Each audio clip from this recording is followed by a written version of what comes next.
Hi, everybody. Welcome to week 3 of July. And this is actually a recorded support hour because there's something weird that's going on we're not sure if it's with Zoom live stream or a technical issue within the community. So, what we're going to do today is Maria and I will still do the session. This is being recorded, and then I'll just share the recording later on once it's available. And for those who will be able to catch up on the recording, you can still ask your questions in the comments section, and our team will be addressing those. All right. So, although for this week or for this specific session, we're going to focus on one specific item or feature inside Growth Unit 360. So it's probably going to be short. And that specific item will be the use of tags. Yeah, so to those who have been using GrowGenie 360, you probably are familiar with this option in contacts as a trigger and the workflow. But this is one of those features that may seem small at first, but it actually has a big impact on how organized your system feels and how well the automations and follow-up processes work. Okay, so tags help businesses or your business quickly understand number one, who a contact is, okay, and what are they interested in. So if you have a specific kind of like item for the tag, so that can be a way to know what this specific contact is interested in. It can also show you what they have done or even what needs to happen next. So it can trigger an action or a step in your workflow. In simple terms, tags are labels that help organize your context. So your system, your team, and the follow up process all have better direction. So it can help you identify things like where is the contact in the customer journey. It can also be like what service or product are they interested in, which campaign or what campaign they came from, what action they took, and what follow up needs to happen next. So, some of the tags that someone might have could probably be like new lead or interested in service, like interested in roofing, interested in maintenance, things like that. It can also be like demo booked, needs estimate, or even steps like review request sent. The point of the tag is not just to label someone in your CRM.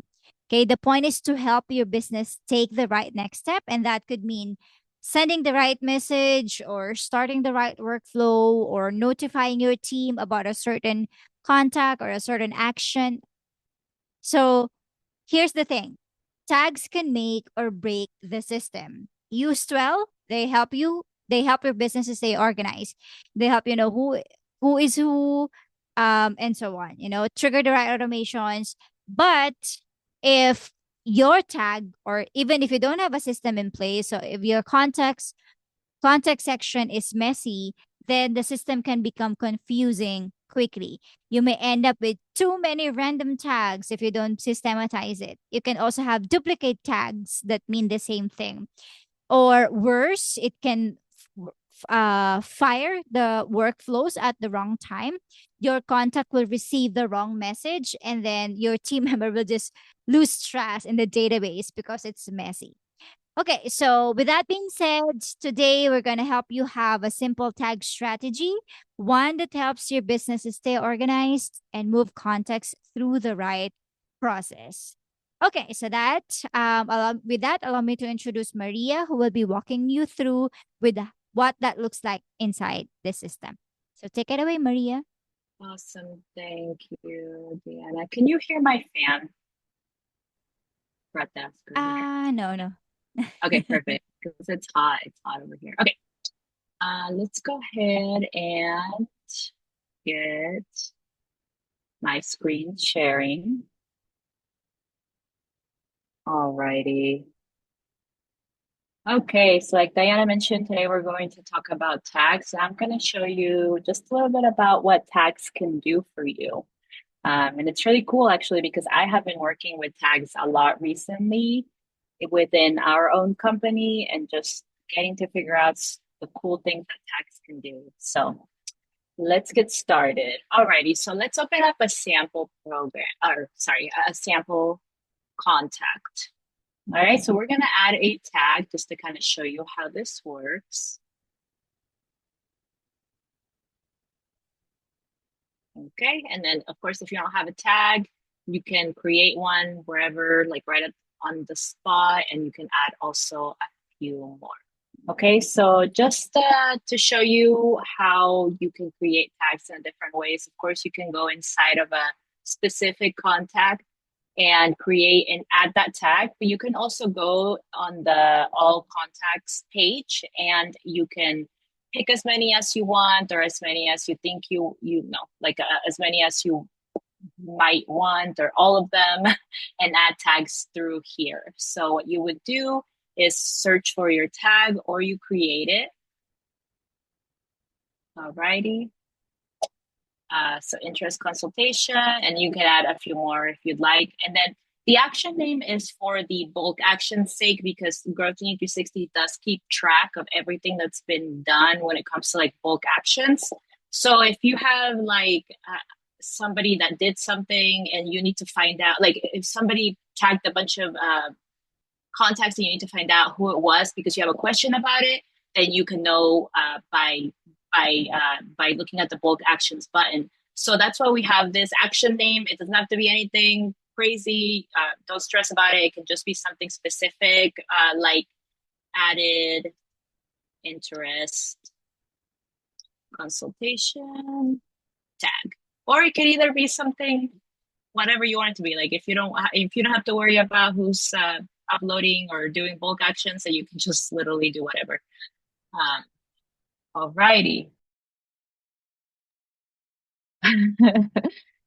Okay, so let me go ahead and show you how to segment contacts. So we don't have a lot of contacts here because this is our test account, but we can segment contacts. So by going to filters right here at the very top, as you can see, we can segment by absolutely anything, by business name, by city, by company name, like absolutely anything that you can think of. I think we talked about a few weeks ago about segmenting the last click date of like a last email click date. You can do that, even open email, but we're going to segment by tag. Okay, so and then we want to do interest consultation. All right. And then once we do that, we click apply and it's going to show us our items that have the interest consultation tag.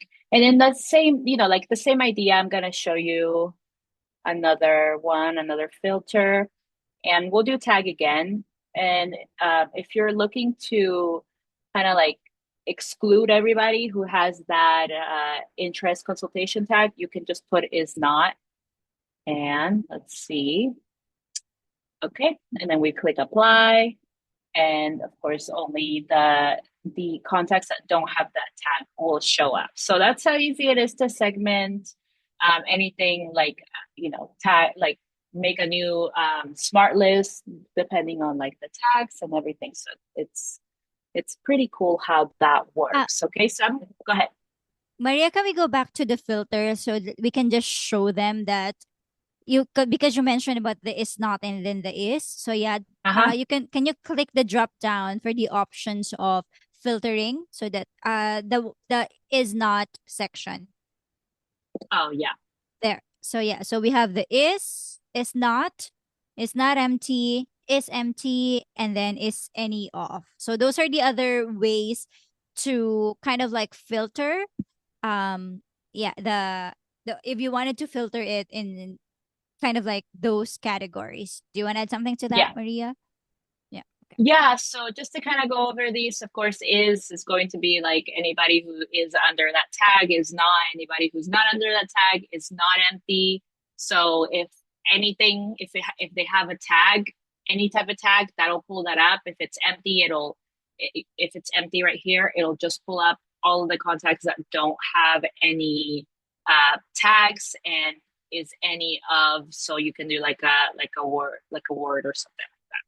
So that's kind of like what that means. And this really cool thing that you can also do, because earlier I was trying to segment a list, that a smart list into another smart list. So one of the things that you could do is if you pick that yes, like is interest or yeah, interest. And then you can go here and add nested filter, and then you can pick another way to filter your contacts. So we want everybody that has the interest consultation tag, but if they have the attendee tag, we don't want them on that list. And that's how you can kind of segment more. Okay. So if you click on the nested filter, that's going to be the and. If you click on the add filter, that is going to be the or. So it's either or, and of course, and. So it's going to take both of them into account. Alrighty. So that's what's really cool. You can really do so many fun combinations. um, and I Yeah, say which fun, only yeah. means yeah, which only Go ahead. means that you can really I mean Maria talked about segmenting. So yeah, which really means that if you have thousands uh contacts, so those are some of the ways that you can really like the nitty-gritty aspect of it, of segmenting. So yeah, thanks Maria for covering that. You may proceed. Yeah, of course. Yeah, no, it's really fun, honestly. Like I know I think maybe I find it fun because this is what I do every day, but it might not be so fun for, you know, everybody, but that's okay. Alrighty, so let's go ahead and talk about how we can build a workflow with like a trigger, like a tag trigger. Okay, so we're gonna go ahead and create a workflow. Let's do it from scratch. And we are going to name our workflow here. And we're gonna do tags follow up. Okay, just something super simple. Alrighty, so now our trigger, because we are working with tags and we want to make sure that our tags, when we add a tag to a contact, it does, you know, it completes an action. Our trigger is going to be tagged. So you can either type in tags to find it.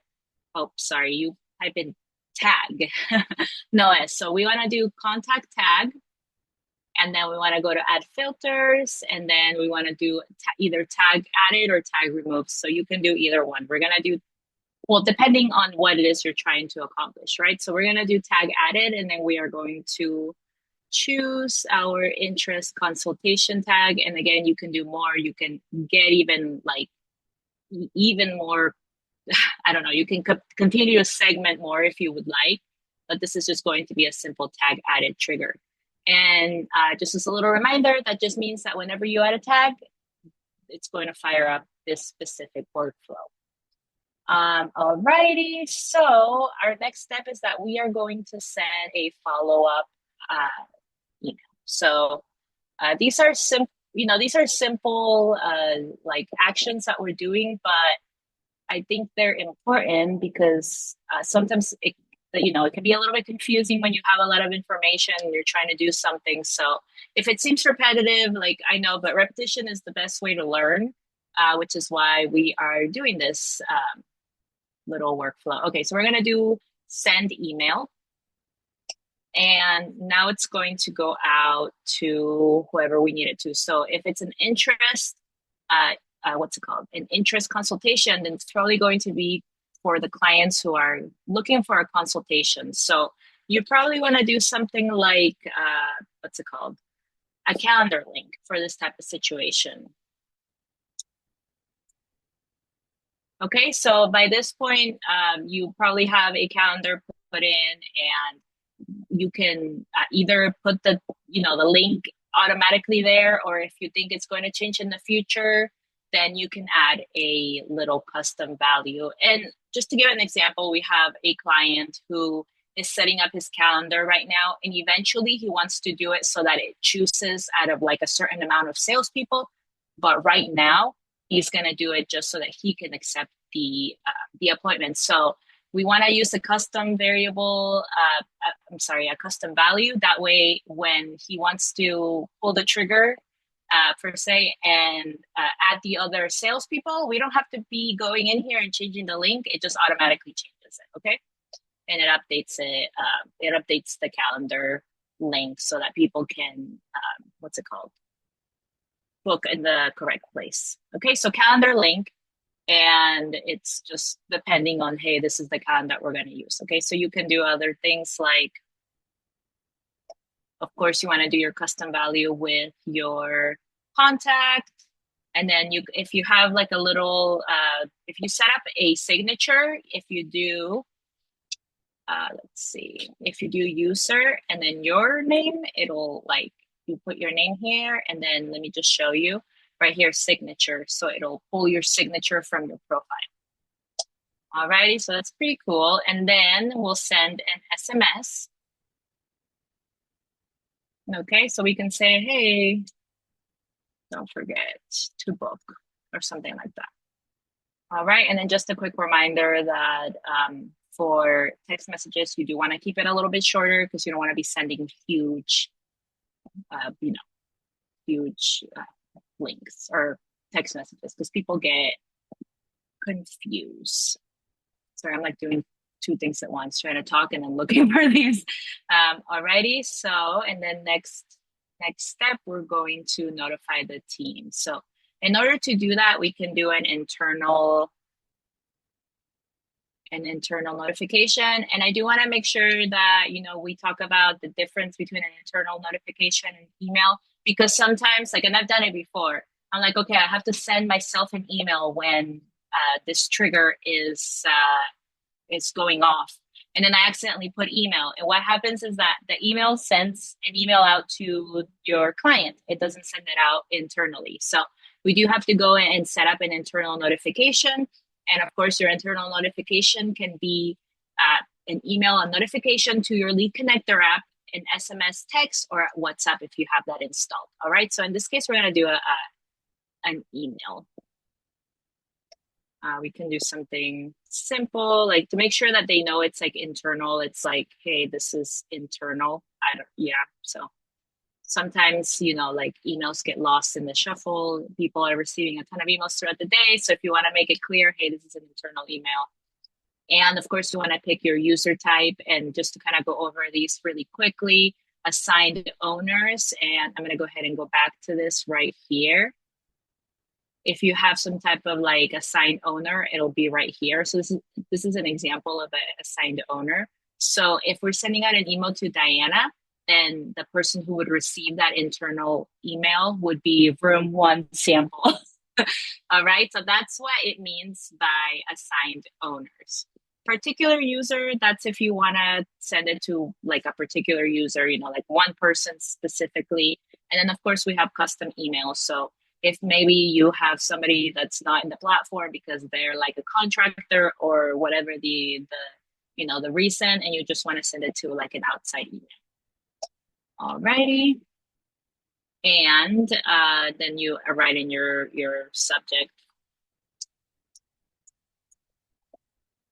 Alrighty, and then just whatever you want to do, like like to make it like a quicker action, you can add the contact's information, like their full name, their email, and their phone number. That way your salesperson doesn't have to go into the Lead Connector, which is easy anyways. But let's make it way easier for your salespeople to contact your clients.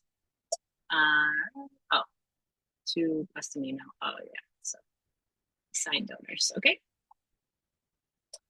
Alrighty, and then after this, let's make sure to add a nurture.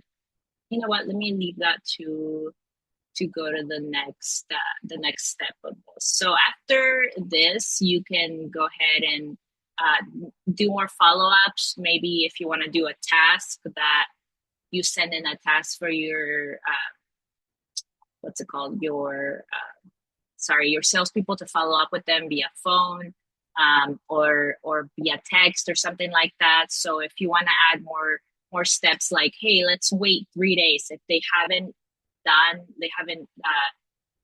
scheduled a meeting, let's follow up with them and send and create a task for the salesperson to follow up via text or email or whatever you would like to do. So like a personal follow-up. Alrighty, and then you can do a lot of different things, more follow-ups, 5 days, email follow-up, whatever. Alrighty, so now I'm going to show you like the next workflow. Like, hey, so what if they do schedule a meeting what's going to happen? They're going to keep receiving these reminders. Well, it doesn't have to be that way. You can create another workflow and make it like related to that last workflow we created. So our trigger is going to be scheduled appointment status. Okay. So if somebody, so it's going to be normal or any event type, like it could be normal sign. And then appointment status is confirmed and in calendar, and then you pick your calendar. So we're going to do another test. Okay. So if this is your calendar that you are using to create the appointments for your consultations, then anytime somebody makes like a contact makes that appointment through that calendar, it's going to match them up with the person that was put into the first workflow that we worked through. I hope that makes sense. And what we're gonna do next is we're gonna remove from workflow. Okay. I think I have to put in workflow, remove from workflow. Okay, so now we're gonna pick our workflow, another workflow, and we are going to choose our workflow that we used recently, which is that we created recently, that is tags follow-up. So you don't have to worry about your client receiving all these follow-ups if they already scheduled. Okay, and then you can also do something like tag, and then we're gonna go Maria, in. Go ahead. yeah, I think it's one of the in relation to what you're showing right now. I think one another simple use case is in a workflow, for example, you send out like a campaign that an email campaign that is a sequence. So that means there's more than one email.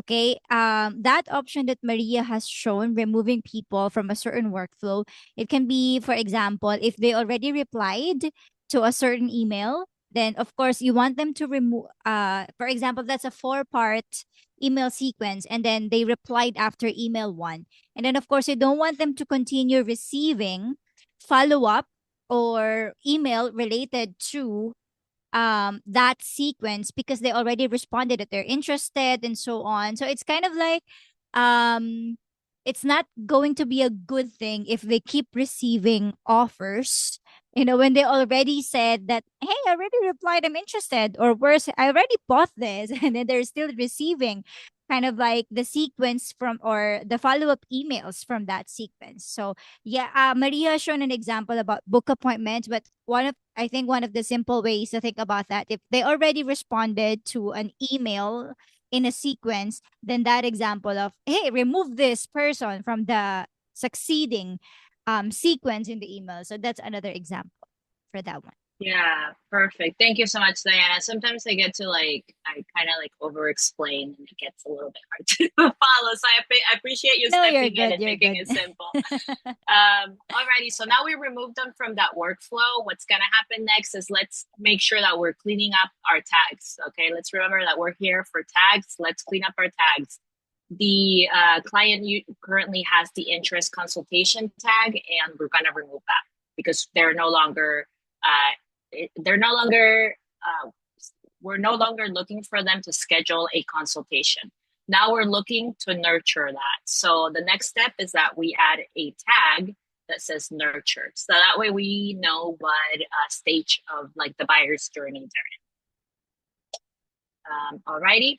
And then, of course, you can do a lot more actions. You can create another workflow that keeps, that is triggered by like your pipeline movements, anything that you can think of. There's so many things that can happen. And let's see.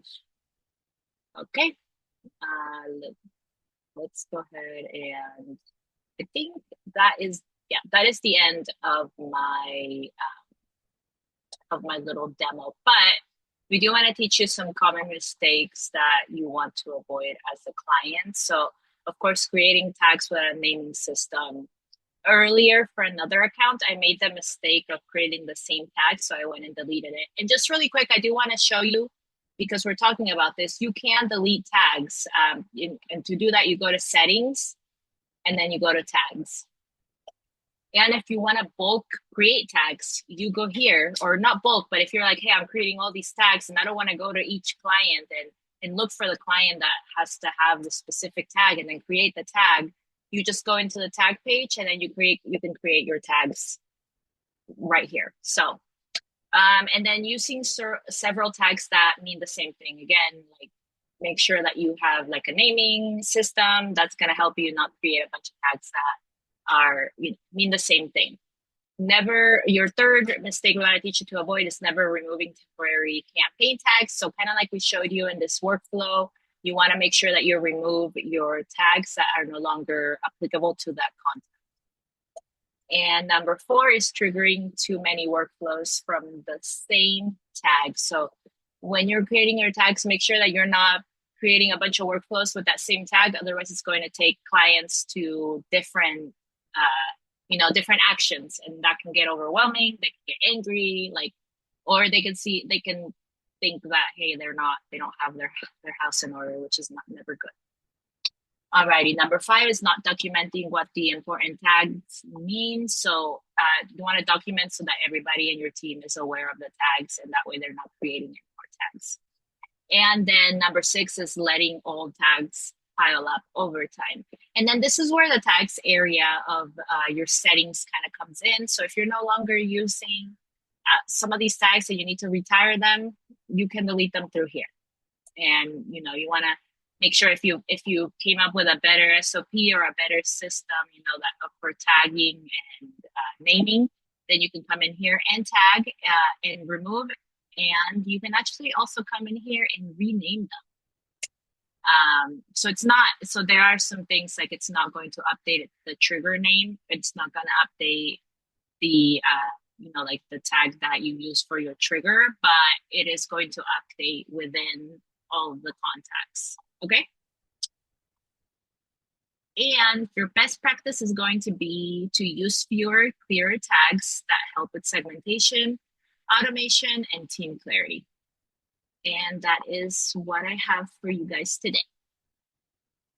Yeah, just like what we said, it's not going to be a long session because we're focusing on tags. So thank you, Maria.